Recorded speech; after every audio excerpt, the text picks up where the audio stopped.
मेरे जाने के बाद में ये द्वारिका पानी में डूब गया। हम लोग यहाँ से तीर्थ क्षेत्र में चले, प्रवास क्षेत्र में जाएं और वहाँ जाकर के स्नान दान पुण्य करें, सब कुछ करना, दाना भी करना चाहिए। सब लोगों को लेकर के गए। अब वहां पर एकांत में भगवान विराजमान है। उद्धव जी आए और उद्धव जी ने बहुत सारे प्रश्न किए। महाराज आप तो चले जाओगे, आपके जाने के बाद में भक्तों का क्या होगा? क्योंकि आप जिस उद्देश्य के लिए पृथ्वी का भार उतारने आए थे वो काम तो हो गया। अब केवल भगवान ने अपने यदुवंशियों का भी भार उतारना है, इसलिए शाप दिला दिया। भगवान शाप को निवृत्त करने में समर्थ थे, लेकिन ये लोग आगे जाकर कहेंगे हम तो भगवान कृष्ण के वंशज, हम कुछ भी करेंगे। हाँ, हम तो उनके हैं, कुछ भी करेंगे। इसलिए उन्होंने उनका भी काम करा दिया शाप के माध्यम से। उद्धव जी के साथ संवाद होते होते बहुत सारी भक्ति की, ज्ञान की, वो सब बातें हुई और भगवान ने उनको कहा भाई हर बार तो मैं अवतार का कार्य होने के बाद में वैकुंठ में चला जाता हूँ या गोलोक में जाता हूँ। इस बार मैंने ऐसा निश्चय किया है कि श्रीमद् भागवत में ही मैं विराजमान रहूंगा।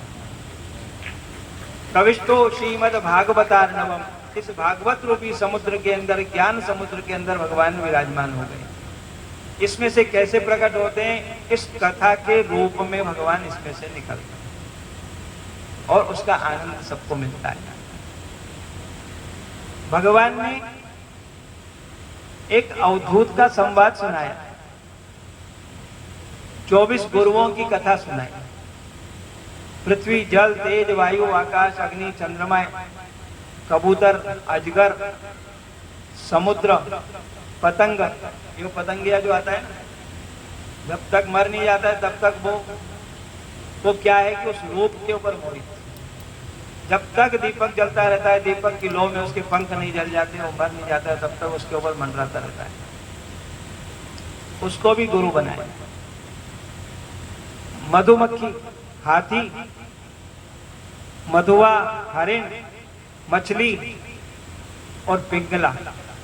कुरर पक्षी है, एक बच्चा है, एक कुमारी लड़की है, छोटी बच्ची, उससे भी उन्होंने शिक्षा प्राप्त की। बाण बनाने वाला एक सांप है, उस सांप से भी उन्होंने शिक्षा प्राप्त की। और मकड़ी से भी। ये सब ऐसे 24 गुरु बनाए। पृथ्वी, जल, तेज, वायु, आकाश। पृथ्वी सहनशील है, कितना भी खड्डा खोदो, कुछ भी करो, वो शांत रहती है। कुछ बातें इसमें गृहस्थियों के लिए भी और कुछ बातें योगियों के लिए भी, जिन्होंने संन्यास ले लिया है उनके लिए। लेकिन जो अपने काम किया वो अपने को ले लेना चाहिए। सहनशीलता होनी चाहिए। वायु है, वायु कहीं एक जगह रुकती नहीं, अच्छी खुशबू आ रही तो वहीं पे खड़ी हो जाए। वो सब जगह जाती है, सब जगह को सुगंध भी होती है, दुर्गंध भी होती है, लेकिन किसी को अपने पास रखती नहीं। आकाश है, वो सर्वत्र व्याप्त है। आकाश की तरह वो परमात्मा सर्वत्र व्याप्त है, ध्यान रखना। अग्नि है, चंद्रमा है। आग कोई अच्छी चीज उसमें डालता है तो भी जलाता है, कोई कचरा जलाता है तो उसको भी जलाता है। यही नहीं कि किसी ने हलवा पूड़ी का हवन किया है तो, या खीर का हवन किया तो उसको बचा के रख ले, ऐसा नहीं। तो सन्यासी को चाहिए भैया कुछ भी ऐसे बचा करके नहीं रखना।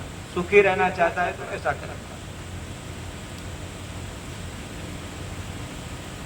कबूतर, वो कबूतर और एक कबूतरी का जोड़ा किसी जंगल में रहता था और दोनों ने पहली बार उनके बच्चे दिए। वो बच्चे बहुत छोटे थे, अभी पंख नहीं आए। वो बारी बारी से, एक बार कबूतर जाता था, एक बार कबूतरी जाती, कुछ दाना पानी ला करके उनको खिलाता। एक दिन जब थोड़े बड़े हो गए तो वो दोनों एक साथ चले गए। पीछे से शिकारी आया और शिकारी ने उन बच्चों को अपने जाल में डाला। कबूतरी आई, उसने देखा अरे अब मेरे बच्चे नहीं रहे तो मैं जी के क्या करूंगी। तो उसने अपने आप को उस शिकारी के हवाले कर दिया। शिकारी ने उसको भी उठाया, अपने जाल में डाला। अब कबूतर आया, मेरे बच्चे नहीं, बच्चे इसके जाल में फंस गए, कबूतरी मेरी पत्नी भी चली गई, तो अब मैं जी के क्या करूंगा? उसने भी अपने आप को। तो यहाँ कबूतर से मैंने ये सीखा है कि भैया ऐसा मोह भी नहीं होना चाहिए। जीवन रहेगा तो सब कुछ वापस मिल जाएगा। नर हो न निराश करो मन को, कुछ काम करो, कुछ काम करो, जग में रहकर कुछ नाम करो। नर हो न निराश करो मन, इसलिए निराश नहीं होना। कोई बात नहीं, एक बार नहीं तो दूसरी बार, दूसरी बार नहीं तो तीसरी बार लगे रहोगे तो कभी न कभी सफलता मिल जाएगी। इसलिए काम करते रहना। कबूतर से मैंने इसे भाई कहीं ऐसी चीज में मोह नहीं रखना जिससे हम लोग अपने शरीर का त्याग करते। अजगर है,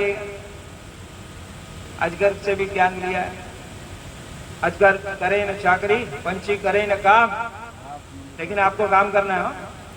हाँ, ऐसा हो सोचना है महाराज पता में कहा जो कुछ काम नहीं करना, काम करना है। यानी अजगर की तरह निश्चिंत रहना है, चिंता नहीं करना, चिंता की बजाय चिंतन करना। चिंता बड़ी है क्योंकि वो जिंदों को जलाती है, चिंता, और चिता छोटी है जो मर्दों को जलाती है। इसलिए चिंता नहीं करो, उसके बजाय चिंतन करो, भगवान का चिंतन करो, सब काम ठीक हो जाता है। समुद्र है वो अपनी सीमा नहीं छोड़ता है, हजारों नदियों का जल आता है, सब